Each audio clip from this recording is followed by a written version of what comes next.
It's asking me if I'm ready to go. Oh, we are live. Okay. And Kelly, everything's working in your studio. Yes. Can you tell us what kind of dope you smoke? Because it's not. It's not dope. It's dementia. Okay. No, I mean, seriously, every week it's like, where's it? It's fine, though. You know what? It's a Wake and Baker thing. That's all. That's it. Okay. Yeah. Hang on. And Zip, let's get your microphone checked. Make sure it's all good. Check 1, 2. How do I sound? Like nasally, NASA. probably. It sounds pretty good. Yeah, I think it's fine. And we have a big show coming up, so let's just go ahead and start the count.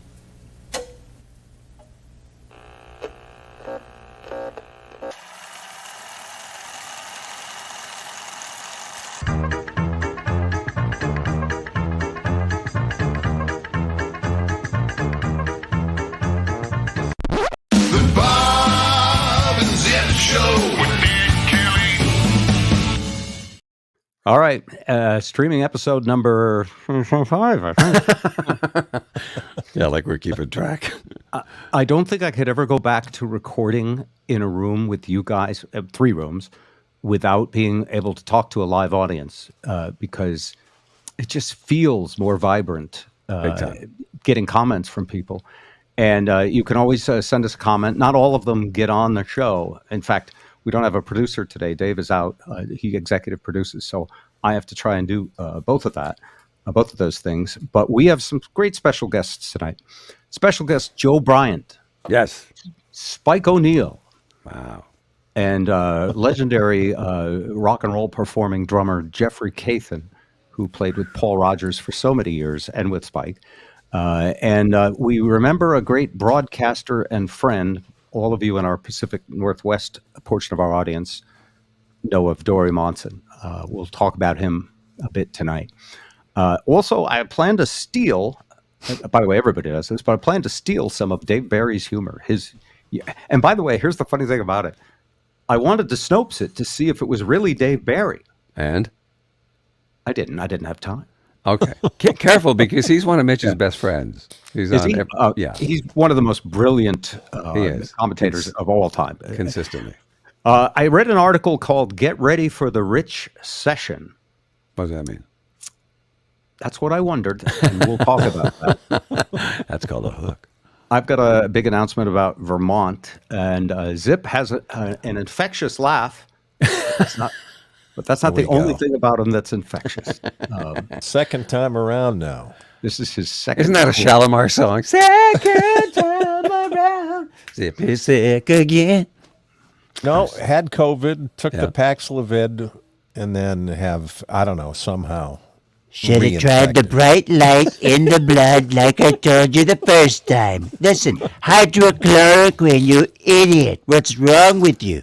Look, I decided to go with Windex. It says right there, 99%. You can disinfect. Perfect. We can look into that, can't we? Disinfection, right? Ed, you could turn your mic setting down a little. It's blowing out when you do the cool voices. Okay, I can do that. So, how many months? I have not tested positive for this ever. And here's the weirdest thing about it, and this is the bizarre thing. So just today I tested, and I tested positive again. And the more you look on our godforsaken internet, don't bother testing in. Once you're positive, you don't need to test for 90 days, and you may come up positive in the following 90. I've read so many different opinions. I have no clue where to go for facts on it. Half of it's horse pucky. Yeah. It is. Fake news. I'm surprised you didn't do that. Fake news. But anyway, just like a bad so much cold. Controversial about, again, COVID is controversial. One of the controversial things is that the vaccines may actually be helping these more transmissible variants explode in popularity because they go around the vaccines, and then they're the one that's going to be big. And they're very good at morphing. Yeah. So I don't know, but you look great. I mean, let me put it this way.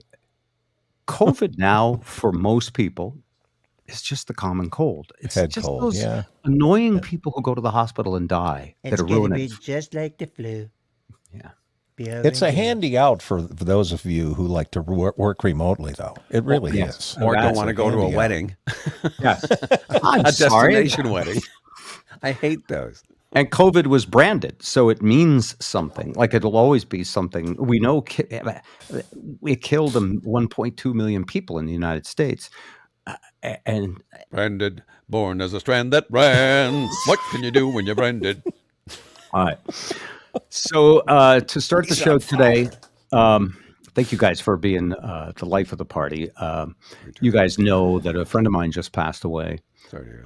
I don't think either of you knew him or listened to him, right? No, it was a West Coast thing. Yeah. I was actually on the East. Was it sudden, unexpected? Yes. He had health issues, but like I'm looking around the room here. Haven't we all been there? Yeah. How many days ago were you hospitalized? Yeah, few. By the way, the hernia is coming along fine. He had health issues, 5. but this was a sudden cardiac event, and Man. and the part about this for me that's scary is this past year I looked into the abyss and expected not to be here. In fact, we're having this fun now because I'm gonna live every day. Damn the torpedoes. Yeah. Yes. What was I that like country it. song? What does it Tom say? Petty. Live every day. Damn the torpedoes and live every day like you're gonna die tomorrow or something like Live that. every day like you're dying. Yeah, I went Yeah. 13 rounds on a bull named Fu Manchu. Sure. Something like that, yeah. And so I'm just going to go. In a way, I'm going like I'm going to live forever, though. Let's start a podcast. Let's stream it. Let's do this. You have 2 people. Let's make let's do 7 people. That'll be fun, and it makes it more complex, but interesting, I think. Is it just me, Zip, or is his energy higher now? I am telling you, it is. You look better. You look more energized. It's almost like he went on the exercise regimen and said, "Oh well, if I'm going to stick around, I might as well be in shape." Well, No, it's really remarkable, man. It is. I feel great, but I got to say, most of it is the love and companionship of really good friends. And Dori Monson, I still feel like he's with me, as we're both, spiritual believers.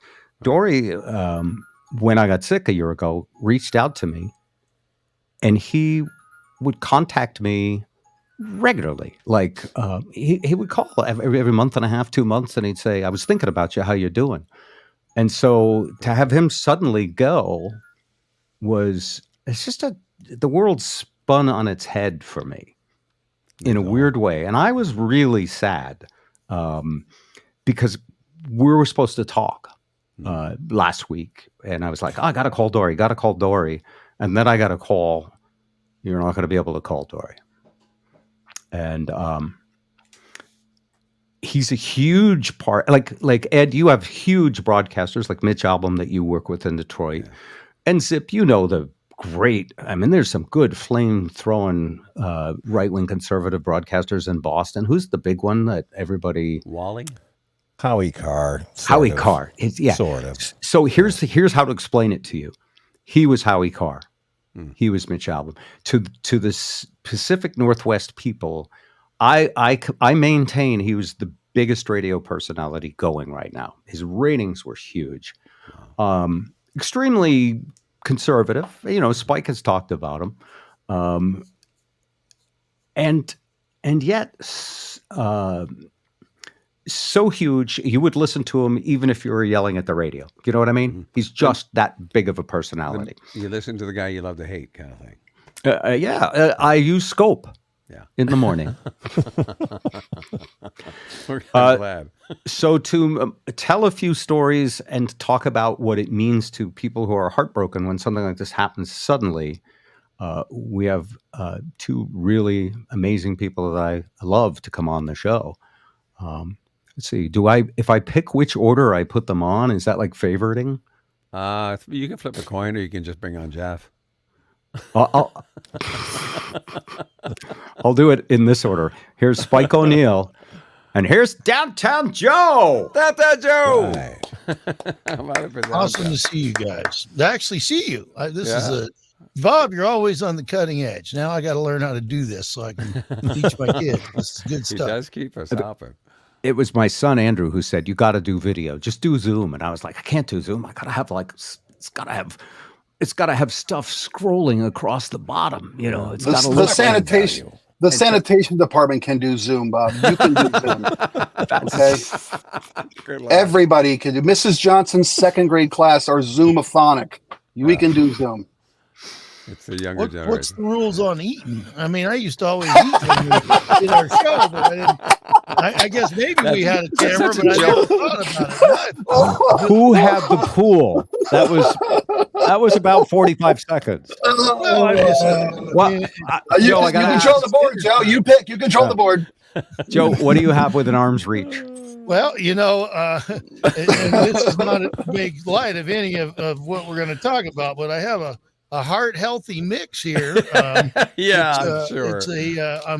It's January 3rd, and I'm once again. Yeah, and I've got Purell. Yeah, we're all watching the rules, Joe. We're all watching the rules. Sure. Trying to get healthier, so I'm switching from the all the candy and sweets to some of these nice little snacks. I'm sure I'll make it until the end of the podcast, but if I start to feel a little famished, don't jinx yourself.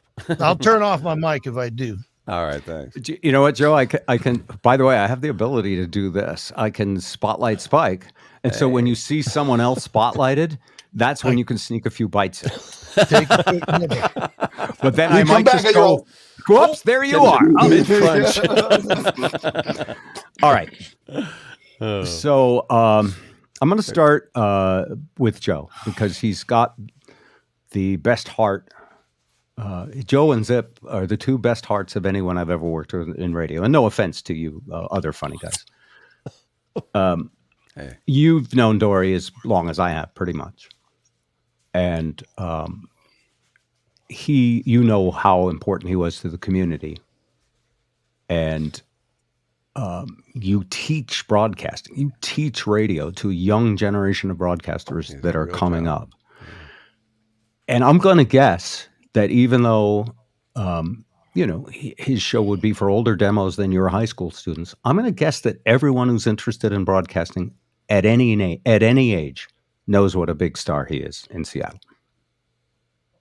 Most do. In fact, today was our first day back in classes because we've been on winter break. And of course, a lot has happened in the 2 weeks, and Dory's passing being very high on the list. And I mentioned it to the students, and one student had even reached out to interview Dory for a career thing, but he's since graduated, so he's not in my class. He's at TCU. But one girl says, "I knew you would talk about this. My mom told me at breakfast this morning you were going to talk about this," and I did.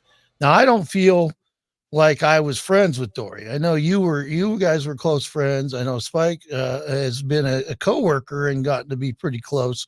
I really was never friends. I mean, I wasn't not friends with Dory, but I didn't hang out a lot. But I did have, we had some things in common, and I really admired. I loved the fact that he could be so hyper local on his show from the mean streets of Ballard. I mean, this guy, born and raised and unabashedly Seattle, and he knew everything. And there was a time on our show where we were trying not to make references to Seattle because we fancied ourselves a national program. And I really missed. How'd that work out, by the way? I missed being able to talk about my bar and my school and having to be generic. So, and how ironic is it that now we're global? Yeah. Now we all are. And the thing that Dory and I think we both had a real passion for was free stuff. He was great at endorsements, and I learned a lot from listening to Dory. And you know, he didn't pay for much, and I tried to do that as well in my radio career best I could. And really, the one day I could say I spent some quality time with Dory was we were both getting something for free. And we took our daughters to the circus, and we were both working for the same company at that time. And we didn't go out and have dinner before and stuff, but we sat next to each other by virtue of just where our tickets happened to land. And That's no, it the was- media I people could are see- always stuck together like that. yeah, I could see the love he had for his daughters, the love I have for my daughter. I mean, that's the things that I know we had a lot in common about was we loved our families, we loved our city, we loved our sports. Dory worked for the Seahawks for many, many years.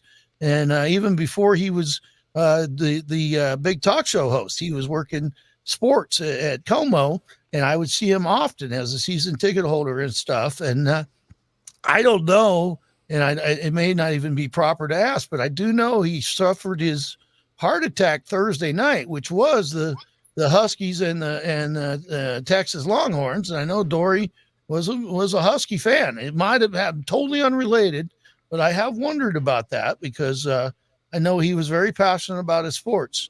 There's a lot I don't agree with him on, but I admire his ability to, get behind the microphone and stick to his opinion, no matter how wrong I may feel it was sometimes. But he was very good at doing radio. He was a master. I've heard you talk about that a little bit. And by the way, on that note, to Zip and to Ed, the kind of guy who was when he was doing his setup at the beginning of the hour, if you were getting out of the car to go to the store or something, you would have to sit in the car and listen. That kind. Yeah. There's a rare breed of broadcaster. It's a handful, man. That can do that. Yeah. Especially solo. I mean, I feel like we trapped people in their cars, but we took 5-7 people to do it. Yeah. I do it alone. Yeah. And what you mentioned about now we're live, apparently we could take, I don't know if calls or questions or whatever. Dory did that better than anybody. He incorporated his audience into the conversation. And even after the so-called consultants and stuff, and I'm not in commercial radio now, maybe things have changed, but they started saying phone calls are death. Just go to text. It's easier and everything. And I haven't listened to Dory much over the last few years, but I'm guessing he's probably still taking calls because that was a huge part of what he did. And always took time to help people out. I know that. Not just he didn't, by the way. Radio's gone away. Is that the case in Boston and Detroit too, guys? Talk, and Spike, maybe you can answer this. Talk radio's gone away from taking calls. I think part of it. No, they still take them in Boston and Detroit. Yeah, hell yeah. See, I agree with this decision that Cairo made because. And I've been in Boston listening to Howie Carr Zip, and I'll be like, Fred's on the phone. Hey, Howie, good to see you again for the 5th time this week. Yeah. And he would, he would do the same thing. And I think that Cairo wanted to, and I think successfully, elevate themselves above most talk radio stations. Yes, Ed. I think the problem, Bob, is that the people, that's how I started, was screening calls for a talk show, an AM full service AC station.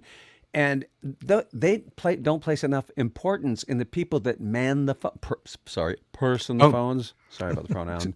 No, you're spot on, Ed. Spot on. Am I right? You would know, Spike. Listen, them. I want to say thank you, them. Thank you, them. No, but it really is about testing them out because one of the things you do is say, "Hi, what's your name?" Because it gives them something to say. Otherwise, they get, is this a radio station? There's an art to it, but I also and Spike, if only we knew someone at Cairo who could comment on us talking about Cairo at the moment. But I think that's I love that move. And it makes it harder for your job because you're a solo host. The thing is, and Ed's right, it's quality control. When someone comes on as a phoner, they've got the wheel of the ship, and without the proper resources dedicated to phone screening and setting callers up to know how to interact with the host and not derail the whole, oh man, I've listened to you guys. Remember that time we were at Car Toys and you signed that girl's bottom? That was what are you calling about, Steve? Let's get back to Steve. Let's cut to the chase. And they just don't dedicate the resources to having somebody in the chair full time to be a phone screener. And it's not that they're cheap. I think you're right, Bob. They've dedicated themselves to becoming the hosts, deliver the content. Dory was the only solo host. I mean, I do it at night, but I have a producer that I interact with on a pretty regular basis. The morning news has, Dave Ross and Colleen O'Brien. G and Ursula are from 9 to 12. From 3 to 7 after Dory is John and Cherry. and then I have me and Matt do the evening show. So Dory was a solo artist, and he did have callers on, but he had them on as guests. He had regular callers that he elevated to the status of guests because he knew what he was going to get from them. They knew what to expect and how to interact with him. So I'm still loving this. I'm loving not doing it for a lot of other reasons because I'm a talk radio junkie, as you know, and never considered that I could ever do it. And I would listen to Rush Limbaugh, and I would hear how Ed, you can take the Limbaugh impression this time. We'll have to take turns. Fine, ditto heads. But I would hear Spike. You could be the caller. I would hear these callers, and they didn't really like. All right, I'm going to just come out and say it. The host, the talent, is wicked smart. I mean, whether you agree with them or not, they've got in their head, they're like a surgeon that operates on your mind just with their, their voice. When we did our show, I used to liken it to a volleyball team. We would keep the ball up in the air until somebody hit it over the net with a joke. And that's basically what I did, baby, was keep my balls in the air, which is why I got the massive ratings that I did. Spike, continue your talk radio. The thing about Dory is he played every position by himself. He could keep the topic in the air. And it was like, he loaded every chamber of his gun with a fact relevant to the topic he had at hand. And he didn't need anybody to bounce things off of or to further the conversation while he formed his opinion. I've never met anybody did more research, rare bird, prepared better, and fully believed in every argument he was making. I used to tell people Dory would bring enough blame for 6 people. He didn't need to But Mr. Libtard. Yeah. No. It's absolutely. You're absolutely right. Hold up a mirror when you say that. To me, that's what all politics has become. Absolutely. It's not about what's a good compromise that will help a win-win for both sides. It's about going to get me a soundbite. Well, I'm not here to talk about Dory's points of view. I'm here to talk about Dori Monson, and the guy. And I will say this to you guys. And since this is going out to the world, I'm sure it'll get back to the people here at Cairo. This is not something I would say on the air here at Cairo, but I don't really care because it's accurate and it's heartfelt, and that's what I missed a tremendous opportunity in the last 6 months. Dory didn't work in the station. Dory worked from home. Dory began working from home during the remote, during the time of isolation of COVID. And as folks, came back to the studio, both Dory and John Curley worked remotely. And Dory, he could center himself, he could prep himself at home and not have to worry about interacting with anybody. But I had a very candid conversation with a coworker who was a dear friend of Dory's and a coworker of Dory's for decades, and said that he confided to me that Dory didn't feel welcome here because most of the station didn't share his political views. And I can honestly say that while I didn't share his political views, I didn't have the opportunity to make him feel unwelcome. Not that I would have, but I think that I missed a tremendous opportunity to really spend time with him and get to know him in the office, which I didn't get to do. You could have, and you know that my last conversation with him. Yeah. My last conversation, he said, "Can I have Spike's contact info?" And we texted once or twice since then, but we hadn't connected. And I will regret that for the rest of my. It's not that I didn't return a call or didn't return a text. We just hadn't had a chance to connect. I will regret that we didn't have more time. You're not an atheist, are you? You're not an atheist. No. Oh no. You can connect. I'm Irish. Yeah. I just need a slow death. If I have more than 45 seconds to make my peace, if I go off a bridge in a car, at least let it be a tall bridge. So I have 45 seconds to make my peace with the Almighty, so I can get in the door. Like an entire old mist strolling into the sea. My desire is always to be. They say, may you be in heaven half an hour before the devil knows you're dead. Is the Irish blessing. Dori Monson was you, Bob. I've heard you on with numerous shows this week because you are a part of Seattle radio as much as Dory was, and you were one of the few compatriots that can speak to the level of accomplishment and dedication that he achieved. And I honestly believe that you can do that like few others can. And you put such a fine point on it to various different hosts that you spoke with this week. that, Dory lived this. He was born for this. Mm. He didn't just fall into this, and this was a career that he enjoyed doing. That's what happened to me. I found this, and it was a career that I love and enjoy doing. Didn't we meet, didn't we meet over a drug deal or something? Well, no, a blow by. The drugs were already paid for. Let's not sully it. Sharing a joint with a brother is not a drug deal. That's right. No, but I fell into this. Luckily, the greatest accident of my life was meeting you. But Dory and you're the same. You guys were born for this, and it showed every day. Every day he opened the microphone was a chance to maybe the last chance. And I hate to even say that out loud. But they always say, like, perform like it's the last time you'll ever get to take the stage. Yeah. Leave it all out there. Yeah, it's okay. Because you never know. And, they replayed Dory's last broadcast before he went on vacation before the Christmas break. And his last words to his audience was, I love you all, and I'll see you soon. And, I don't know if anything could put things into perspective about what we don't know, how much we have, and how we need to take every minute. What did Warren Zevon say? Enjoy every sandwich. And right? People, I mean, that's. Yeah, he also said flowers. Enjoy every cigarette, which was not a great idea. Bring people flowers while they're living. Yeah. Yeah. Amen, right. Man. Sorry, I didn't mean to get too deep into it, but okay. I couldn't stand. He was in my phone as that damn Dory. I mean, I had more interactions yelling at my radio with him than I had talking to his face. I'm not kidding. He knew that. Well, now he can hear you. But I couldn't respect him anymore. It wouldn't be possible for me to respect him more, and not because of what he said, but because how he did his job, how he brought his passions and beliefs to his audience. And from my point of view, and many other broadcasters, how he treated everyone in person. Which is something that came up when I was on with BJ Shea this morning. That he just, I don't know how he stayed in touch with everybody and how he reached out to so many, and he mentored me when we were we were a mostly music show and we were dropping music because I figured we have to move more towards entertainment. We ended up doing a talk show, and he was the one who was like, just go for it. He was, because it's intimidating. After that, he and I would have lunches, every couple of months. And if I didn't call him, when you have a perfectly balanced friend, like Joe. Now, do you know Joe? when like sometimes you have friends and you don't see them for years, or our friend will call you and go, "How come you haven't called me?" Yeah. And you go, "Well, you haven't called me either." Hey, wait a minute.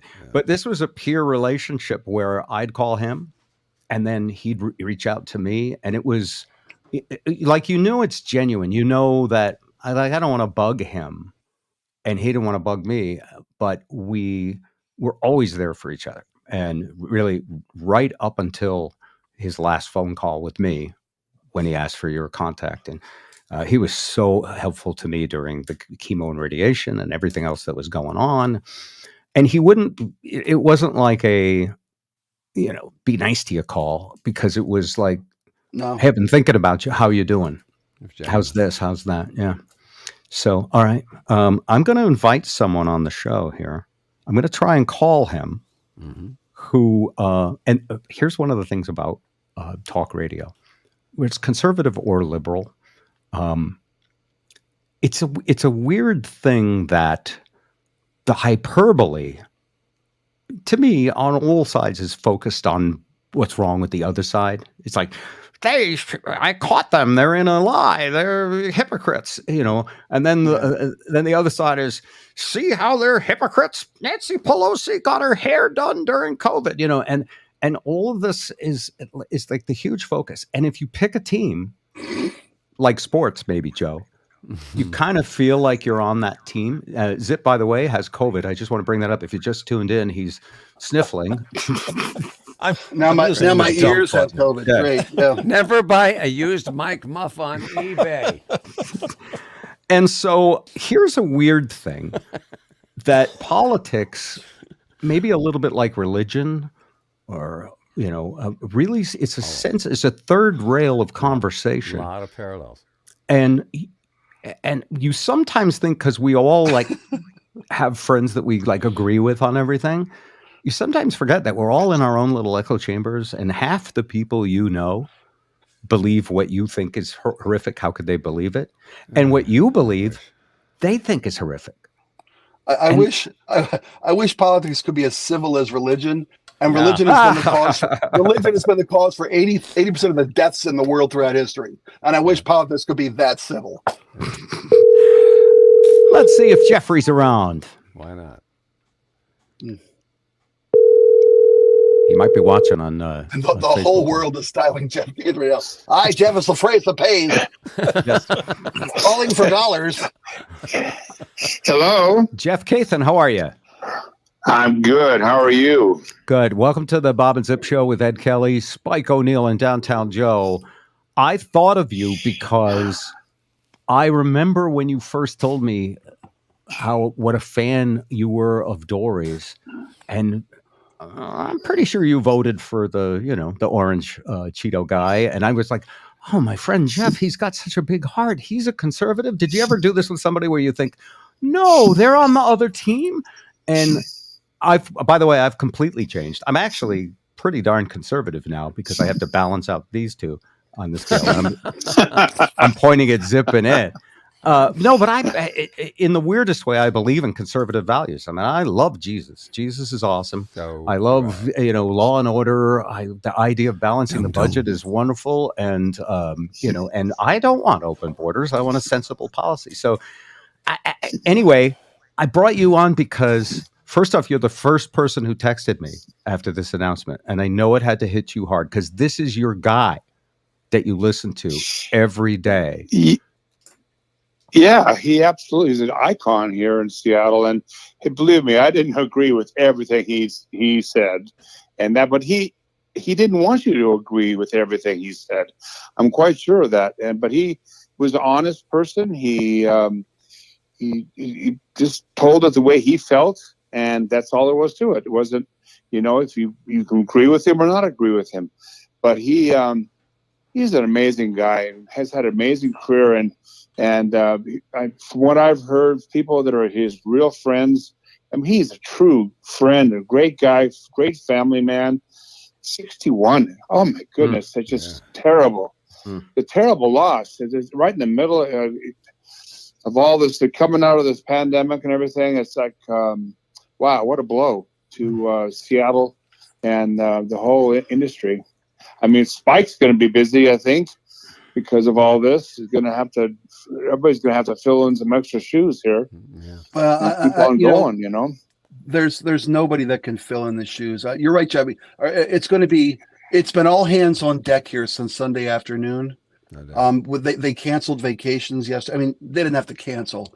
Everybody in this building came in yesterday to make sure that the station paid tribute to this man and the work he did for the station and for the city. And I don't mean to be blowing sunshine up the guy's skirt because I thought he was off his rocker 85% of the time. Yeah. But again, to the human he was, the father, the husband, the broadcaster he was, I don't care if he was in there giving recipes for intestines of 3-year-olds.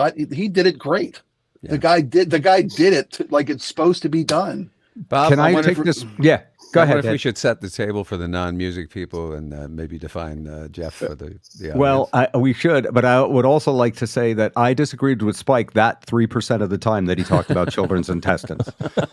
I got the recipe. I agree with him. Sweet. Oh, yeah.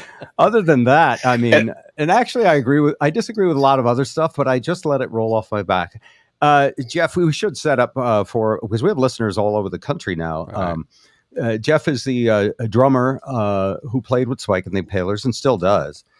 Jeff is a legendary drummer who we met because he played with the Paul Rogers band. Paul Rogers, the voice in rock and roll, one of the greatest voices from Free and Bad Company.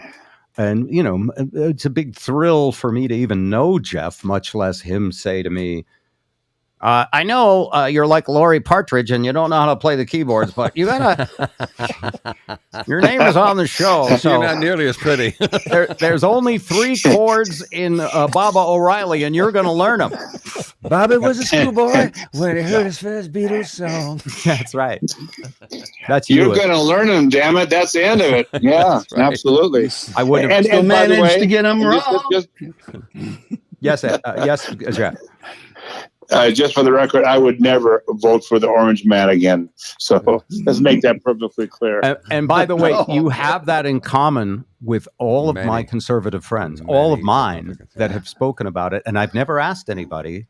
And the reason is they realized he's just more trouble than he's worth, even if you like conservative laws. And taxes. Yeah. And so that is the case, which is fascinating, and also renews my faith that, look, we all go with our gut what we think is going to be the best choice, but in the end, society balances out. Yes, Ed, I know you. I believe in fiscal responsibility. I just ain't never going to vote for Orange Jesus again. Mitch McConnell impression there, the best. Actually, it was Sam Elliott. But I thought it was Sam Elliott. Yeah. All right. Well, I'm still recovering from surgery, and I have hearing loss. You mentioned how energetic Bob was today because he had hernia surgery, and they sewed the pelvic of a 13-year-old into him. That's why so much. If that works. And by the way, Spike, I do think you should switch sides. You'd be the most amazing flame-throwing conservative. You know what? You would. Or be a preacher, one or the other. Yeah. Get richer. You can make this stuff up faster than anybody else can debunk it. Fraud, rigged. Did you know he tried? Do you know he tried to trademark rigged election? I swear to God, he tried to trademark the term rigged election. So anytime somebody said that they owed him money. You saw the paperwork? You know this for a fact? It's a fact. Awesome. It's a fact. Yeah, Jeffrey Kathan. It's a fact. Yeah. Jeffrey Kathan, we'll have you back sometime to tell rock and roll stories. It's a pleasure to talk with you. I wanted to bring you on because really more of my friends are huge Dori Monson fans than let me just anything. end my little part of this, and that is I do believe that Seattle is definitely heartbroken today. In general, and it's just terrible, and I feel so sorry for his family, and but God, Lord, it's been so many people dying lately. It's like one after another, so anyway, enjoy every day we have on this planet, fellas. Yes, enjoy. Do what you love and love everyone you do. Well said, Jeff. I don't know if that was totally right. All right. Oh, okay. Let's go back to some of the people who are texting us and say hi to them. Anybody else afraid to open Facebook these days just to find out that it's the new obit? Yeah. Facebook, Twitter. Yes. Let's say a quick hi to a couple of people. Do you call Biden senile old pants shitter? I don't know. I don't think so. Show some class. I don't know what that person was responding to. I don't know either. That was a President Trump defender. Oh, okay. Wanted some whataboutism brought into the conversation. That was a guy, Paul, who I would see on cruise ships. Just a couple other quick ones. This is self-indulgent. There we go. Nicely said, Spike. Thank you, Keith. There we go. A few more happy people. Thank you very much for, you could text us anytime. You can also email us anytime if you want a question answered or you'd like Scam Elliott to do a phone answering. Only you can prevent another broadcast of the Spike O'Neill Show. All right. Let's move on. After just a couple more words, I love you, Dory. I actually prayed today to contact you. And I am grateful for everything you were as a friend, and I'm in awe of your broadcasting abilities. I told him this once. He used to say, "Oh, you got this big show," we were doing mornings and we were successful, and he would be like sort of humble about his show. And I said, "I am intimidated when I listen to you." because I imagine myself in that room by myself trying to entertain an audience, and it just immediately, wet my pants. Again. Just terrible. All right. Now, you want to stay around a little bit, Joe and Spike? Sure. Yeah, there's other things happening. No, he means existentially. Yeah. Oh, yeah. Joe, show him the healthy food snacks again. I'm going to stay around for a while. And let me say this: a dear friend of mine refers to it as knee-mail. When you pray to somebody, when you try to speak. Knee-mail? Oh, that's knee-mail. I love that. Yeah.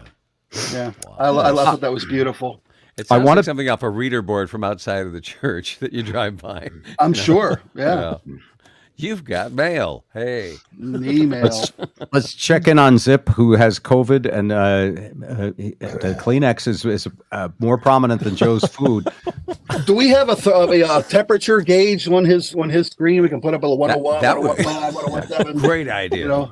Big old dial, man. Count. Yeah. No, I'm fine, man. I'm just head cold. That's what it feels like. Hey, let me say this about COVID, Bob. You said earlier, and you're not wrong, that it's become like the cold. People have treated COVID these days as the cold. And Zip, I don't mean to throw scares at you, but my doctor told me this week that they've come to, and they're learning so much about this shit. That pardon me. I made it an almost 45 minutes without an F-bomb or an S. That's good. That COVID is cumulative. Yeah. And the effects that you have if you've had it before and you get a different variant, they team up inside you. Mm-hmm. And that's terrifying. As this thing morphs around the planet and keeps coming back in a different jersey, it's cumulative inside our body. When I did test this morning, the thing lit up like a pinball machine. I mean, it was instant, 4 drops and bing, So I don't know. And the brain fog is a big part of it, quite honestly. It's real. It's real. It really is. Big time. Big time. I wish I could blame COVID for the brain fog. I hear you. Go with it. It's so handy. Like I said, it really is. Don't want to go to a party? Sorry, I got COVID. Want to work from home? COVID. You guys had a party. I forgot. I'm sorry. Brain fog. Brain fog. Yeah. All right. How many of you know and love Dave Barry, the writer? Oh, yeah. Met him many times. Based out of you've met him a lot? Yeah. We interviewed him a few times. Yeah. He contributes to our radio time. We raised $1.8 million this year, and he always kicks in. The one-time morning show boot camp was at Miami. He came and spoke live. Yeah. I think that was the first time I met him. My first selfie ever was me and Dave Barry. I never took a selfie, and I said, you know what? Wow. I got to try this newfangled thing. And Dave happened to be there. I said, would you be the honor of being my first selfie? And he was. Yeah. And then the next day, Country Joe McDonald from Country Joe and the Fish was my second selfie, and I lost count after that. But Dave was my first selfie ever. He is a prolific author. He's got another book out right now, as a matter of fact. Wow. Now, when I saw his year in review, 2022, I must confess, part of me went, he's still active? Oh, yeah. Because I assume he must be... He's a good age. He's sharp he's as sharp as ever. He's an instant, very funny off the cuff. You met him in person, Zip? Yeah. I have not. No. Well, all right. And by the way, a lot of people cut and paste his stuff and pass it around as their own. Absolutely. I've experienced that, and we have as twisted Christmas songs that, sung by the Scott Shannon New York chorus and stuff like that. So I want to hard to be Casey Kasem these days. Yeah. It is amazing. Yeah, we put Weird Al in the Hall of Fame. I'm telling you. Anyway, I want to give him credit, but I think some of his ideas are so groundbreakingly smart. It's the opposite of politics. To me, if you're in the middle somewhere and you can show the irony from multiple viewpoints, that to me is an intellect I would only dream of. In fact, I only get it by putting 5 brains in one place, not by having one brain. So, no, a guy like him, seriously, his brain, it's incredible. Gifted. So let me just read a little bit of his. I'm going to steal a few things, and then we can talk about him. The best thing we can say about 2022 is It could have been worse. For example, we could have had nuclear Armageddon. This briefly appeared to be a possibility, at least according to the president, who broke the news in October at, why not, a Democratic Party fundraiser at the home of a wealthy donor in New York City. That must have been an exciting event. One moment, everybody's standing around chewing hors d'oeuvres, and the next moment, whoa, what did he just say? The next day, after the news media ran a bunch of scary headlines, the White House Office of Explaining What the President Actually Meant. That is so true. Every president has had that office, by the way. Trump's was busy, but Biden's is busy too. Yes. They explained that the president wasn't suggesting that we were facing Armageddon, per se, but he was merely, as his wont, emitting words, one of which happened to be Armageddon. And everybody should just calm down. Come on, Spike. I'ma get in it. Get in here. Now, is Dave taking one of the most... Seriously, he led off with that. Yeah. He's taking one of the most scary... Middle rail. Riddle, but it's how do we know whether Putin would push the button? I think that Armageddon, like Monday morning quarterback, you can always say, I didn't see a mushroom cloud. And you'll be right. But did any of you think, and I'm going to start with you, Zip, because I know you have a cold, so we'll get you out of the way first. Did any of you think that this was a real possibility, or still think that? Zip? I think he's, that whole power trip thing we talked about at one point on the podcast. Your Brainiac friend was just John all Medina, the things, all the things that happen in that mindset. If he was isolated enough and surrounded enough by echo chamber buddies, I think he could get there if he got pissed off enough. Honestly. This is John Medina's book, Brain Rules for Work, which describes the power dynamic at work and how to motivate employees. It's an amazing book, but it also it uses examples of dictators and, those oligarchs and not the oligarchs, what do you call the people like Kim Jong-il? Yes. Authoritarian. Yeah. The authoritarian types. And what happens to them is they become removed from empathy, and they don't actually think like when you're playing war, it's like a game of Stratego. Do you ever play that? You knock over a little plastic piece and there's a battleship, or that's Battleship. But you know what I mean? There's a bomb. There's a spy. There's a bomb. Yeah, exactly. And so they don't think of those as people, because on a board game they're not, but in real life they are. But someone like Putin or someone really powerful, maybe even on our side, would not be able to, they're just so power hungry. Elon Musk is said to be sociopathic in that way. When I hear Putin, I hear Pippin, the play, like, war is a science a general must use. Like, they don't have any empathy. No. And so... you should be aware that on Russian television, on the RT, right, the state propaganda network, they ring the nuclear bell on a daily basis. They tell their citizens that a nuclear war is the only that's what the West doesn't want, because Russia will win, because in total annihilation, Russians will go to heaven and the rest of the world, NATO, will go to hell. So Russia will come out victorious. Mm-hmm. I mean, they're barking that to their people on a daily basis. Right. So I don't think their propaganda news organization is called what? RT. Okay. They should come up with an animal television. Yeah, but they should come up with an animal name like Fox. They should call it like Minx or something. Weasel Vision. All right. Welcome to Weasel Vision. It's the good stuff. I'm got hurting the blonde girl with the big boobs. It even She's sounds telling you straight here. Okay. Zip, did you actually have a fear of that? Of Armageddon?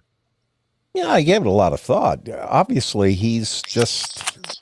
Again, I think it's the isolation and the slow sort of seeping into insanity in a way. If he was isolated enough, honestly, And it's that newt-like look in his eyes. You know, he looks like a salamander of sorts.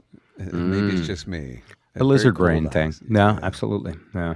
I worried about it. I thought, this is going to decimate my 401k, and I'm not involved anymore.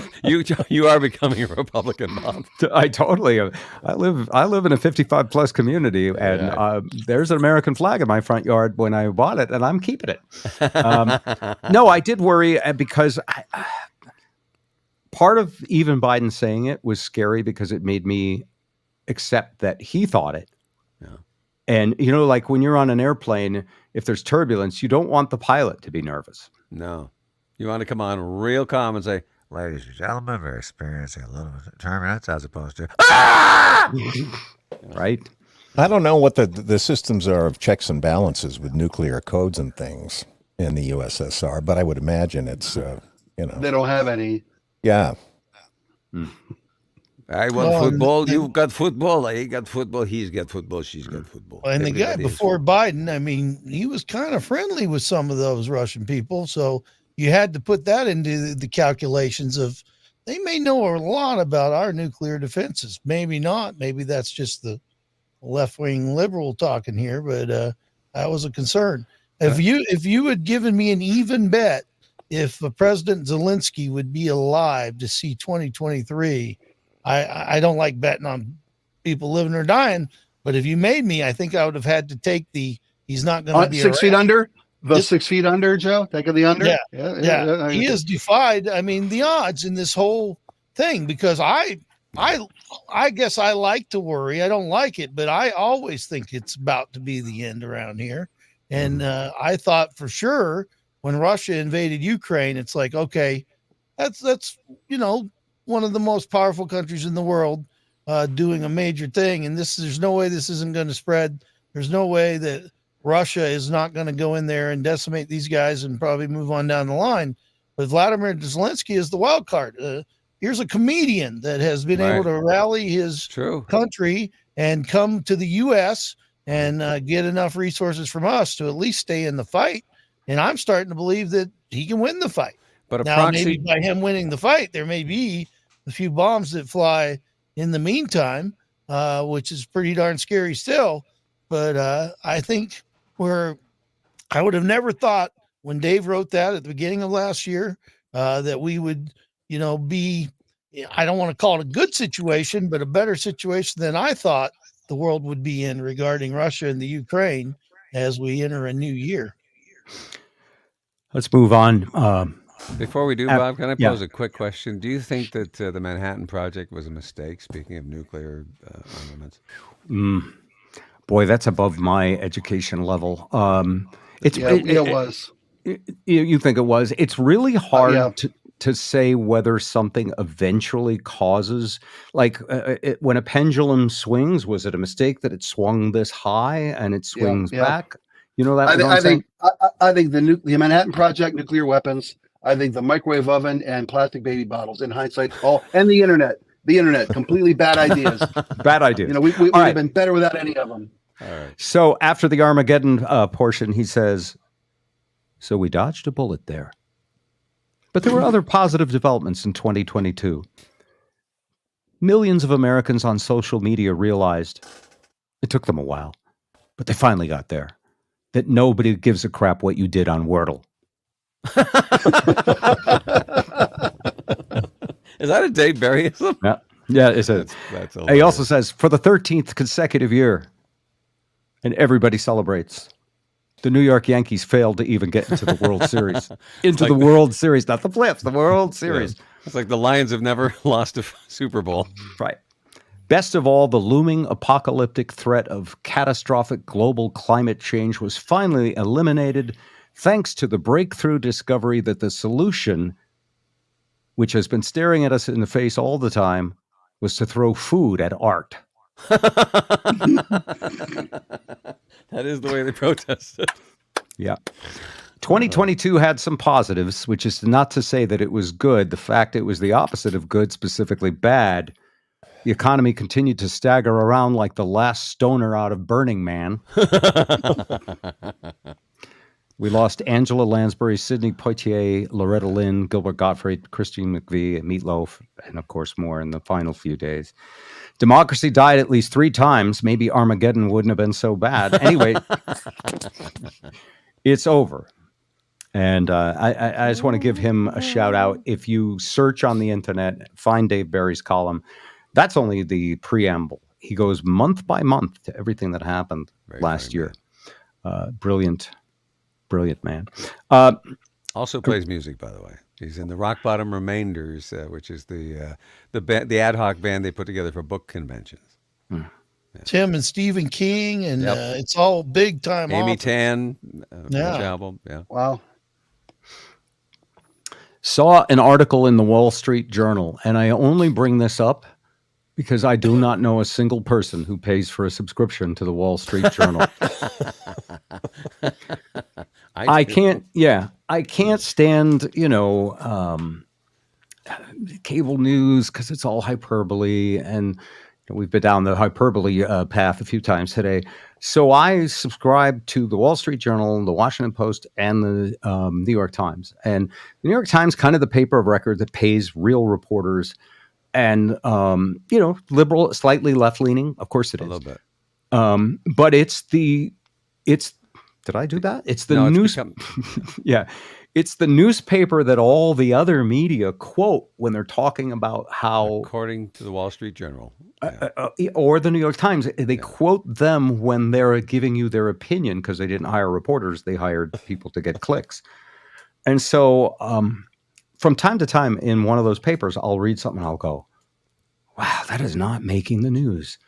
And 99% of all people I talk to will have no idea that this is happening. And they go into depth for 8 pages. Oh, and they have sources. Yes, named sources.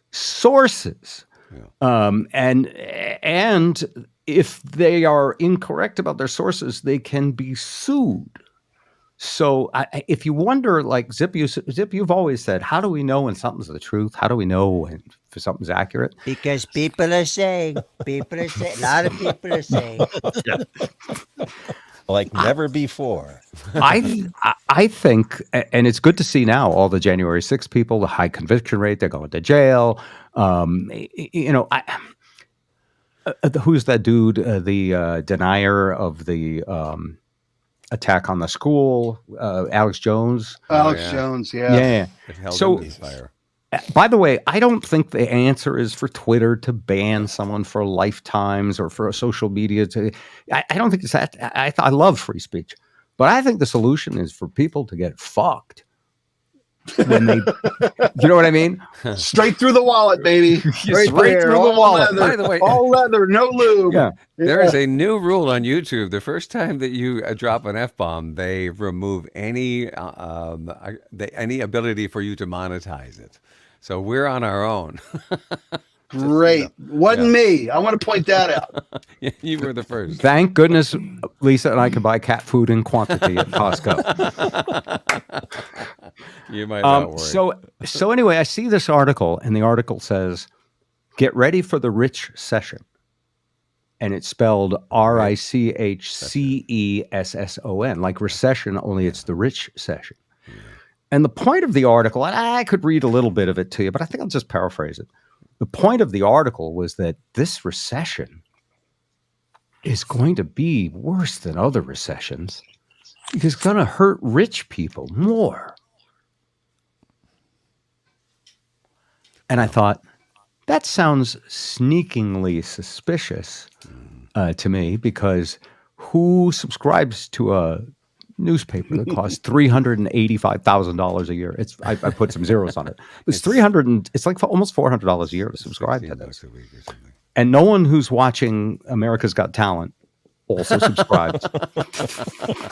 The Masked Singer. Yeah. Thank you for getting that joke. Popper. Yeah. Yes. And by the way, the article's fascinating, and it does have lots of facts in it. For example, but boy, is it spinning like a top. Yeah. For poor people, this is not going to be that bad of a recession. And the reason is The reasons When you got nothing, you got nothing to to lose. lose. It's Bob Dylan. Yeah, but it's more than that. They have been getting these great raises, and now can make almost $15 an hour in many cities. And so the article even admitted it. It said, so that's lessening the blow on them. After they took from us everything they could steal. And so the fact, those lucky poor people, Yeah. their buying power is going to go down, but they're so lucky the blow is being lessened on them. Yeah. And then it goes on to middle class people who are, moderately screwed, and it talks about the rich people who have had all these predictable ways to make money and these crazy interest rates. And the fact that the government is helping poor people is terrible for the rich people. And so I'm reading this and I'm like, oh, I need to send this to some people. And then every time I send an article, it annoys my friends. I go, I'm not paying Jeff Bezos for a subscription, because they try to open the article and all I'm doing is sending them spam to get them to buy a newspaper. This is frustrating for me because it means that. Yeah, it means I have to write down, make notes, prepare. That's like Dory used to do for his show. I don't want any of that. Not in retirement. No, but you know what I mean? It's the really good news is all behind a paywall. I guess that's the thought. And I'd love to know what you guys think about that.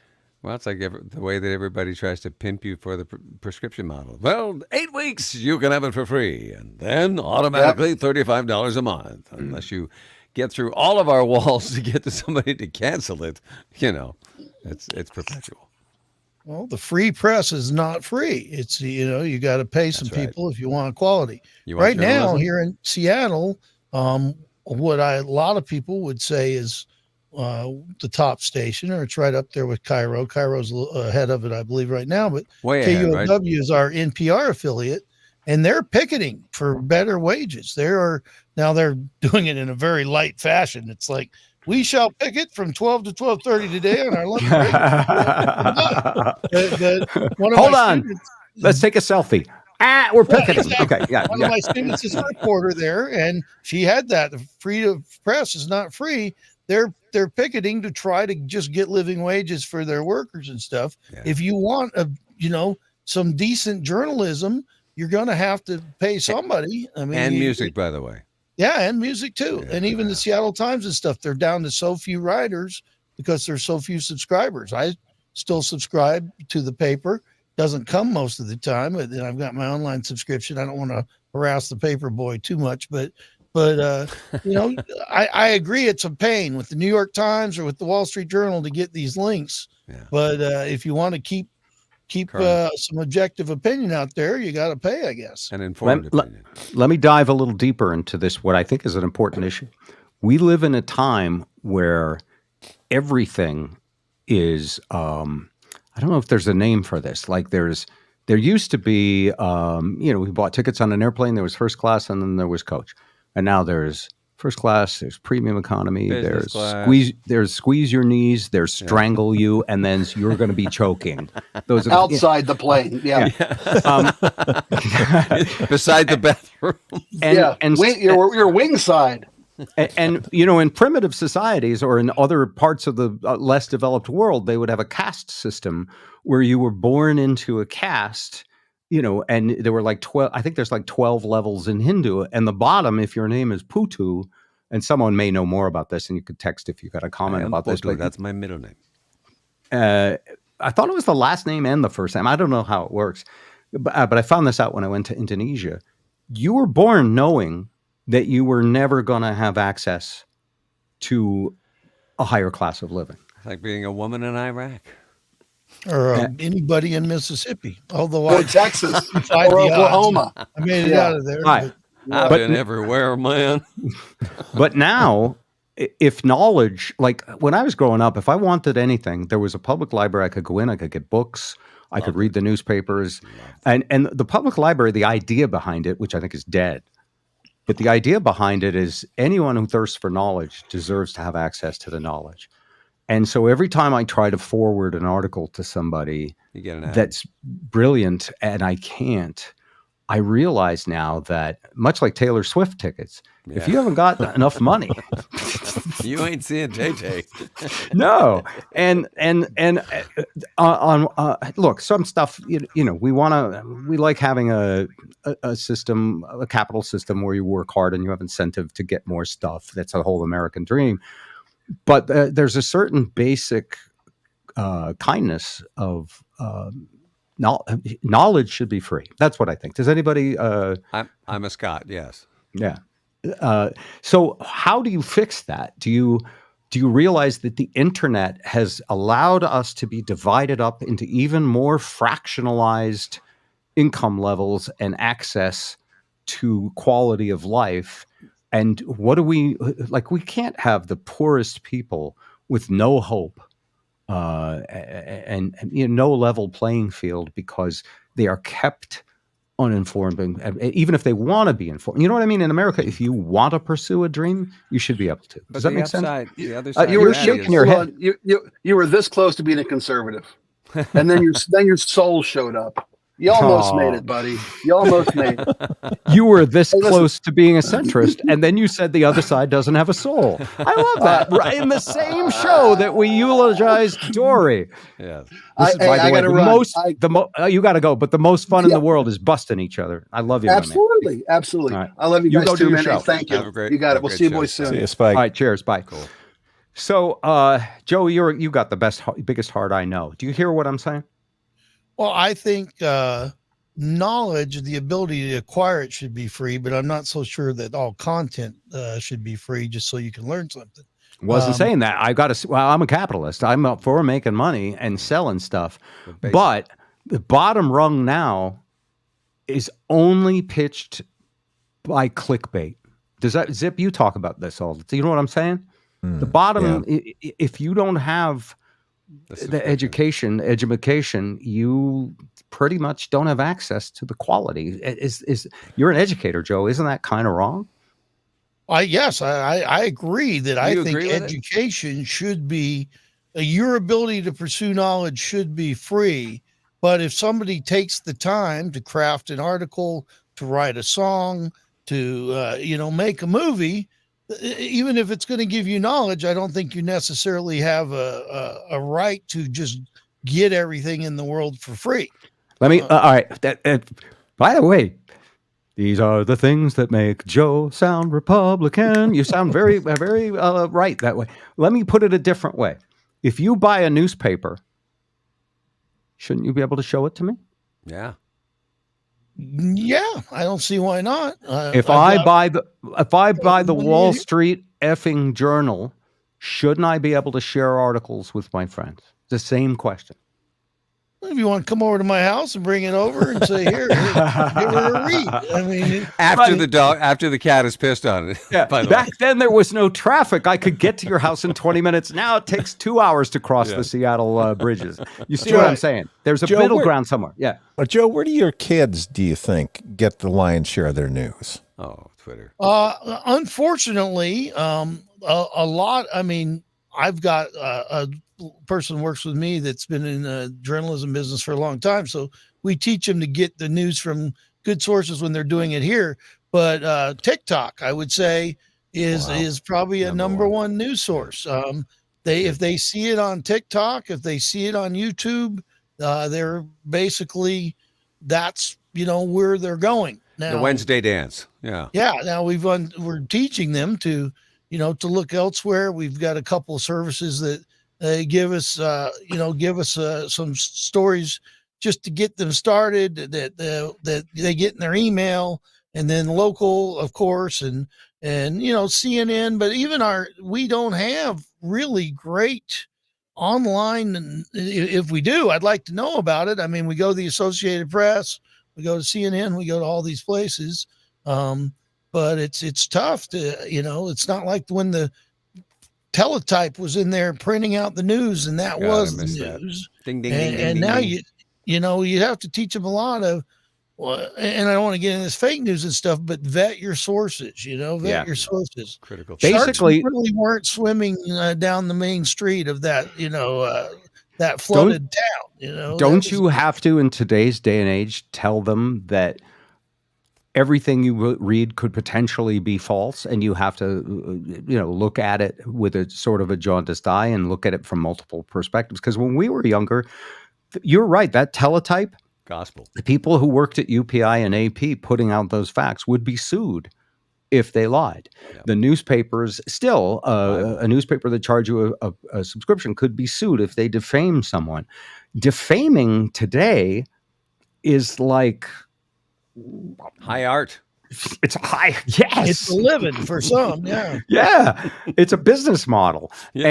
And it's called opinion. And we certainly don't want to shut down opinion, but opinion has crowded out the ability to have access to real information that free you know. enterprise. Yeah. And what we have is access to all information, which is a scary thought too, because before the internet and when we were doing our radio show, I would call a lot of stories for us to talk about. And my main thing was the morning papers. I'd buy 3 or 4, which means I could get my hands on. And there became a turning point there where our producer would start to go, that's old news. That's old news, because it was more than 24 hours old. And it's like, we should be talking about current things. And my thought on that was, look, my news has been vetted. It's had editors, it's had printers, they've had to make it smaller. It's had some time to digest. Once you start just ripping stories off the internet, Good. I'm Rip Reed.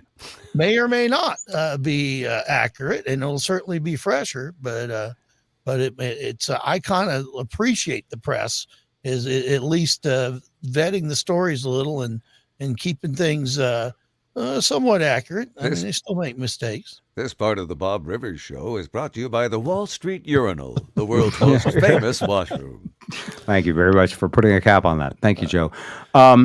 So a couple of things before we wrap this up. Thank you so much for taking the time to be with us, Joe. We love you. Oh, I love it. Great, and man. actually, Tuesdays are good you. days for me. I'd love to come on whenever you guys get some time. It's I'm gonna come see you. That's what I'm yeah, I'd love that too, Ed. Come up. It's terrible right now. It's nice No, now, but it's when it gets we've warmer, had we're snow, freezing rain, you name it. We've had it all lately. Afternoon came, it was freezing rain, and the face of a hurricane was wind. Oh man, I'll come up and do Gord Lightfoot for you. Be lucky you didn't fly in or out of Seattle over the holidays. It was, everybody says it's a nightmare, but it was really a nightmare this time. Anybody that flew over the holidays had a nightmare. Yeah, it might have not just been Seattle. All right. I have a small announcement. First off, my surgery went well for anybody who wanted me to update them. I think I mentioned it earlier. I'm recovering. It hurts like a bitch, but It was hurt. I've had yeah. 5. Yeah. But I think it's all going well. My other illness, if you haven't heard me update in a while, clean scan recently, and it was a detailed scan. If you know anything about medical stuff, it was a PET scan, which is the most thorough. And so that's all good. And this is so much fun. I want to tell you all, this is my therapy. I look forward to this every and you week. got a tan from Hawaii. You look better than all of us. We hate. I got a tan from my front yard. I'm in Las Vegas, Vegas. of course, Yeah, yeah. I get sun. I actually think my vitamin D levels. Is that? Well, let's look over at Joe for just a second. Look at his forehead. Yeah. Well, it's part of it's the lighting, but yeah. Yeah. We are very D deficient in this neck of the woods this time of year. No sunshine. Sun Every doesn't time even I would, get up. yeah. Every time I would do the physical, they would go, your vitamin D is really, really low. And I'm like, yes, doctor. Anyway, so all of that is very good. Last night, after a pretty rough weekend with the Pope, Barbara Walters, my friend Dory, I was thinking, the thing to do tonight would be to just watch Monday Night Football and relax and enjoy some, good, wholesome entertainment. Smell the roses. And my eyes were off the screen for a while. I'll confess how I watch football, by the way. Joe knows this. Zip, you know this too. I like to record an hour in and then start watching and catch up to live so I can skip the beer commercials. I don't drink beer. The hand that feeds us all. Yes, I know. And I feel a little cheesy doing that because I made my whole living off of advertising. But anyway, so I'm not caught up, and my texts and Twitter starts going off. And a friend of mine on Facebook, a very legendary radio personality named Charles Laquadero, says, Oh, I don't see there's any way they can go on with this game. yeah. And I went, uh-oh, something happened. And so I clicked to the live game, and, people are sitting in the stands and nothing, and saying suspended. Life or death. And then, and this is I'm going to get to a point and a question to ask you guys, but this also for me reminded me of how we consume things these days, and how instantaneously we find out when something is that important and viral. It's you don't wait for the evening news. You don't. Yes, you have this umbilical cord. I mean, how far away is yours, Zip? It's here. It's here. Yeah. It's on a string. Yours, you had to look around, Joe. I bet you don't even have to look around. There, there it is behind you, Zip. Yeah. That's why it takes him sometimes 2-3 minutes to get back to one of my texts. So I went, oh shit, what happened here? Yeah. And since it already happened, and I hit the thing live, and by the way, this is not a discussion about Elon Musk, but I immediately went, well, the way to find out is Twitter. And I haven't used Twitter until recently. No, until Elon bought it, I was like, I don't need another social media thing in my life. Now I hear so much about Twitter. I honestly think it's going to end up being a good investment for him. Yeah. And all my liberal friends are like, I'm quitting Twitter. I'm going to Mastodon. How's Mastodon working for you? Your servers are overloaded and no one's there. The only thing they talk about is how much they hate Elon. It's the town square. So I went to Twitter, and I see the team, kneeling and praying, crying. And I see the ambulance, and I had to scroll a ways. I'm like, and then I saw someone posted, "Please don't repost the play. Instead, post, the players praying, because that's what's important." And I'm like, yes, but I wasn't watching live. I need to see it once, but I felt guilty because, you know what I mean. I know that something bad's going to happen. And when I found the play, it was spooky. I mean, it felt wrong in a way to watch it. And when they played it on TV this morning, they even said, this may be disturbing. We want to warn you ahead of time. Yeah. But the internet is playing the shit out of this, and we have to play it. Yeah. And then what happened really, again, renewed my faith in humanity.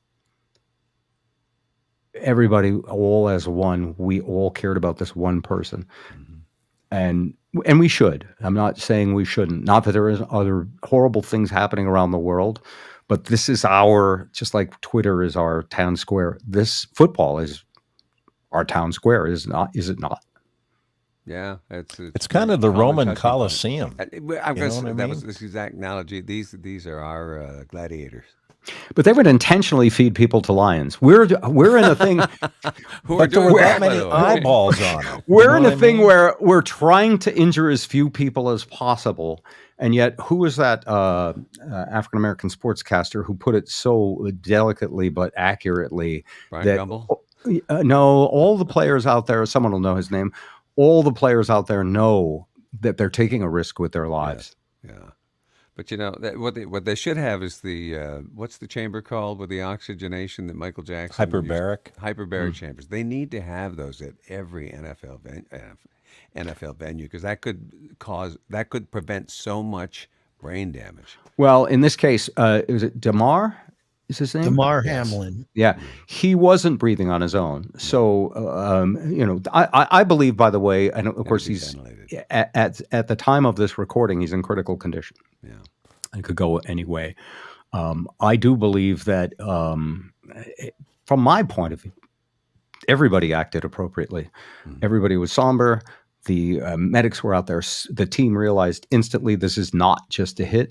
The hit looked to me. And Joe, I'd like to get your opinion. You're a super football guy, but the hit looked to me to be a clean hit. This was just a freak accident, right? Cardiac event, cardiac event. Yeah, there was nothing exceptional. He was the one doing the hitting. I mean, he was the defender. He tackled the guy. He got up, he adjusted his helmet, getting ready, and then he just flopped back. So I don't even know if it was related to the hit or if it was just the time that his heart decided to do what it was going to do. But I think it is going to create a conversation. Obviously, we're still praying for him because we don't have any, everybody's waiting for some kind of news, and we should get the Wall Street Journal or somebody on this, because there's really not much news coming out. But safety in the NFL has been a big thing, and this is not really an incident that I think you could do much about it one way or the other. It's not from people not being safe, but I think it's going to create a conversation, and probably I've been talking about this for a while, and nobody's a bigger fan than me. I'm a season ticket holder. I booked my life around the NFL, even my marriage. I booked to make sure bet the spread, so to speak. Yeah. And I booked it so it wouldn't interfere with our Seahawks schedule. Then the romantic you. That messed me up.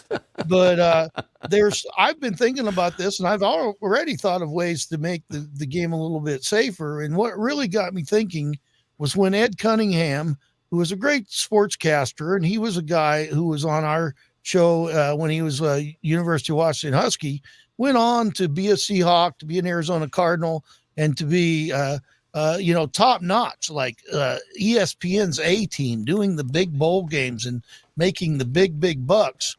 And he walked away, not as a player, but as a broadcaster.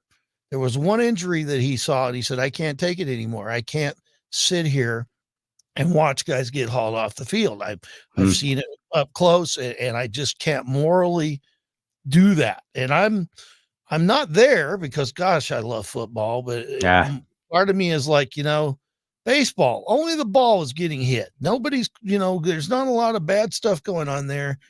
So do you think we should get bats and bat the football around? Is that what you're saying? No, there's some things they could definitely do. They need to have like baseball has the All-Star break mid-season. NFL right now spreads the bye weeks out. They give people a week off, but they start at like week 4 and go all the way to like week 14. And it's a revenue thing to spread the games out so they all get 18 weeks in. They need to shut the NFL down the Sunday before Thanksgiving. Give everybody some time off, then still play the Thanksgiving games, but take about a 10-day chunk there to let everybody kind of halfway point, heal a little bit and rest a little bit and be with their families a little bit. And I think and eat a lot and let them walk into their 60s. Yeah. And it would give them a chance to re-heal their body. And it would also make fantasy football a lot easier on us, because these bye weeks are hard to plan around. Joe, and you have your priorities in order like nobody I know about. Well, let me tell you, I mean, love you there's for no that. question Damar Hamlin is the first thing on everybody's mind, and they did the right thing. Yes. But they blew up thousands of Super Bowls, maybe tens of thousands of Super Bowls, because the fantasy football players are playing their playoffs now, most of them. And this was like the big finale. And you've got Buffalo, you've got Cincinnati, two of the highest scoring teams in the league. So there's lots of money riding on this. And this shouldn't be about money, but it's going to be a real scheduling. I mean, I don't know. They've already said they're not going to play the game this week. So you're never in the history of the NFL had they left a game with playoff implications hanging in the balance like this. It'll be interesting to see what they do. No question that they should have stopped the game. No question that Damar Hamlin is what's on everybody's mind. But once we get some answers from that, and hopefully the answers will be he's in good shape, then they're going to start dealing with how do we do this? Right. So you're saying they did the right thing, but let's have a moment and pause for all the bookies and all the. It's a huge part of the sport. It absolutely is. And all the fans that were at the stadium. And once again, this is not the time, I know, but I'm not going to probably get a chance to talk about it again for a while. But there's a lot of people, and obviously the family is the most directly affected. The players, even people who witnessed it live on TV like me. I haven't been able to stop thinking about it, but for this to not happen again, the NFL's going to have some work to do, I think. And I think this is the one that's going to make the majority say, you've got to make this sport safer. Yes, playing on Thursday night's great. I get to go watch with my buddies at the local pub. We love it. but should a guy have to get out there on a Thursday after he played on a Sunday? I see what you're saying. Yeah. So there's a bunch of greed right now in how often they're having to play, and there needs to be more rest put in. I think that's a great thing. Yeah, and this would have not. It wouldn't have made a bit of difference with DeMar Hamlin. I think that it's his heart, but I think this is the first time some people have even thought about the danger and the injuries, and they've just kind of watched passively. I think that's going to be addressed. And it takes something seismic like this to do that, Joe. Right, exactly. Yeah. It's something people have been talking about for years, but now they may do a little more than talking. The Pro Bowl is flag football. I was calling for that 2 years ago. Now they're doing it. It's like, if you're not going to hit anybody anyway, you're going to stand around. Why don't you just play flag football? So that's what they're going to do this year. They're going to play flag football. Are you saying touch NFL is a possibility? It's happening for the Pro Bowl this year. And I don't know if it would ever get there like for every single game, but there's got to be some kind of way to make it. And not only at the pro level, I have students that come in on crutches. Our team did not win a game this year. It's very kind of a point of problem. And they've never won a single game. Mercer Island went 0-10 or whatever. And I had my students coming in on Mondays on crutches. And it's like, even at the high school level, people are sacrificing their bodies for this game. Doing roids too at the high school. To be our gladiators. And while I love the game more than anybody, I think we're gonna hear a lot and see a lot about maybe making some changes to. I don't think there's too many other games where you just line up and hit each other every time. Joe, do you have a betting app on your phone? Not in this state. It's so funny. Not in this state because. Joe, do you do hard drugs? Not right now. Yeah. They've made sports betting legal here, and I thought I'd be the first guy in line. I've never made a bet yet. I go to see Bob. I go to Vegas, and I'll sit and make bets all day long. Okay. You are just so much fun to see in Vegas. All right, guys, this is about all the time we have. I have one quick announcement that I meant to get to a little bit earlier, but this was a great thing for us to wrap up on. It appears that I'm going to be in your neck of the woods, Zip, in less than 2 months. Oh, and sap time. It's going to be sap time, as people who, follow us, both of you, know. Lisa and I, when I got ill, sold the farm and moved into a smaller place for lots of reasons, partially to be closer to family and friends on the West Coast, partially for sunshine, to have less to maintain and all of that. The people who purchased our maple syrup operation love the idea of it, and they're the sweetest, nicest people in the world. They were looking for someone to do the syrup, and I said, well, if my health is good and everything is great, would you like me to come back? And they said, absolutely. So believe it or not, and last year during maple syrup season, Zip knows, you all know, I was on chemo and radiation and keeping it a secret somehow. I don't know why. I'm not a secretive type person. I just didn't want to bother anybody with it. And I was also digesting the news that was pretty grim at the time. Yeah. So I just want to mention this. The show from now on is brought to you by Bob and Lisa's Maple Syrup. You bastard. Wow. Eating his own young. Yeah. And opportunist. Well, because what I'm going to do is I'm going to try to sell enough to cover doing it. And also, I don't really sell it. I share it. Yes. With you people who are nice enough to support small farmers like myself. Yeah, right. In Vegas. In Vegas, yeah. And I'm not going to gamble. Oh, by the way, when we moved to Vegas, so more coming up on the maple syrup, but that was the big Vermont announcement. Yeah. When we moved to Vegas, we looked at cost of living. Joe, you've looked at Eastern Washington because you thought maybe of retiring there someday. There's no income tax here. The property taxes are super low. And what I read about Vegas is, as long as you don't drink and gamble, you're fine. But if you're moving Vegas to save money and you like drinking and gambling, think again. And what they didn't mention is if you like going to concerts, we'll get your money one way or the other, just like the Indian casinos did. Yeah, the tribal. And so I got tickets to Foreigner. I got tickets to Styx. I got tickets to Bryan Adams. All these things coming up. Wow. And it's great. It's great. And we're loving the sunshine. But if any of you are close enough friends that I would return your call, and I've seen dozens of them on the text tonight, and you're ever in Vegas and we're around, that's another benefit of it. Friends just keep coming out here to visit us. It's great. Did you do the polar ice plunge or no? So Lisa said she was going to do the polar plunge. She has her relatives in Maine. Yeah. Do it authentically. Yeah. They go in Maine to the ocean, wade in, dunk in, and get themselves thoroughly wet, and then come running out screaming. Wade in ice water, wade in ice water, children.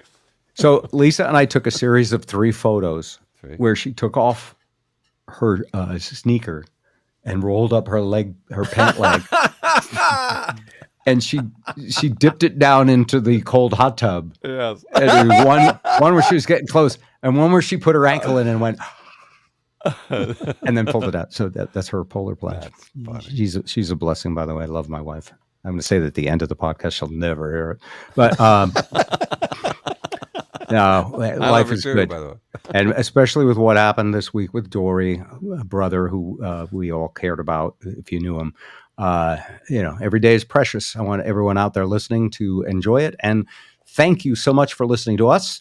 If you want to contribute to maybe some better lighting for Zip, perhaps a high definition camera for Ed, go to patreon.com/Bob Rivers and throw something in our tip jar. We're not trying to make it a business yet. But maybe Porky Pig can answer your cell phone, but it might be a bit long.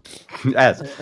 I And do want to say one quick thing, Bob, on the maple syrup. You got me thinking here. First of all, would you sell the whole lot to somebody? I had somebody inquire about that, an executive chef. Oh, he can't do that. Like, if they were like spreading it around. if they were foolish, I'd have to think about it. But actually, it's really about all the many people who've sort of made it a tradition. And it's in a weird way, I'm still involved with people's mornings when they get the maple syrup. So, but having said that, cross my palm. A friend of mine's a chef, and I went to his restaurant, and the most amazing thing I've ever had put maple syrup on. It was the tastiest bite I've ever had in my life, and you wouldn't guess what it was. Probably, I bet you've probably put maple syrup on lots of things. I've put it on Mrs. Rivers. I put it on everything. He had to go. He had to go there, Zip. Of course. I can't think of something edible or kissable that I haven't put it on. So please. How about seared scallops or shrimp? Have you ever tried maple syrup with seafood? I don't eat seafood, but Lisa would love that. Yeah. And we have a couple of tricks, like bacon is incredible. They do it at the Salish Lodge, by the way. They grill their bacon in maple syrup, and it gives us this incredible that's not bacon, crunchy, it's candy. Oh, it's candy. It's candy bacon. What this is scallop wrapped in bacon, grilled, and then on the maple syrup glaze. It's the smart treat. Yeah. Very tasty. Here's the thing about maple syrup. So there's big companies that make it. They use huge things called reverse osmosis machines. They pull most of the sap, most of the water out of the sap. They boil it for a much faster time because they have to make a profit on it. Volume. And it's not exactly the same as sort of semi-old-fashioned way that we do it. But you can buy maple syrup cheaply. If you want maple syrup, you go to Costco. They make deals for big amounts of it. Yeah, Canada has reserves, by the way, Bob. Yes. Well, the way they operate is not that, though. It's like Bill, he goes to Alaska. He picks the fish. He goes, I'll take that one. I'll take that one. He goes down to Kentucky, and he makes the bourbon with Woodfords. I mean, everything they do at this restaurant, it's locally sourced or small batch. Yeah, and local being planet Earth, and I'm in Vermont. That's perfect. I mean, if you want Vermont maple syrup, it's weird. But what I'm saying is the cost is kind of prohibitive because it actually costs us a lot to make it, and we charge more than people could get it for. If we ship it for free, but the cost of the USPS is rolled in, and so Yeah, if we sold it at wholesale, it would cost twice as much to make it as it costs to go out to the store and buy some. So it's a weird thing. And it's really more about interacting with a lot of people. Again, you haven't given me a cash offer yet, so I'm not rolling it out. Every man has his price, Joe. Yeah. Well, But they're charging $10 for 2 scallops, so I think they're counting in some pretty quick. yes, but they're enjoying their profit margin, Joe. You're pretty close to Republican now, so I think you can understand. Right. Anyway, restaurants are tough. Everything's expensive. Yeah. Hats off to Joe for being a teacher, by the way. Yeah. Cheers, my friend. Noble job, man. All right, more next week when we try if you're wondering why we didn't send you a notice of what time the stream was starting, it's because we still haven't got our stuff together. I had the surgery. I didn't get that feature that I had promised you next week. Here's what I'm going to do. I'm going to promise to you sometime this year we'll get that feature working. I'm going to try for next week. And you can always get the podcast on demand at Spotify or Apple or any of the places you would normally get it. It usually takes a day or two to finish producing and put it up there. And as far as the live streaming goes, you can go to my Bob Rivers Show page, which Joe posts on as well, and you can go to that page and find it anytime, all of them, if you want to watch them from the beginning. We do appreciate you being out there. And last word, Zip. What's the final words of the show? Sniffle, sniffle. Bob and Zip Show.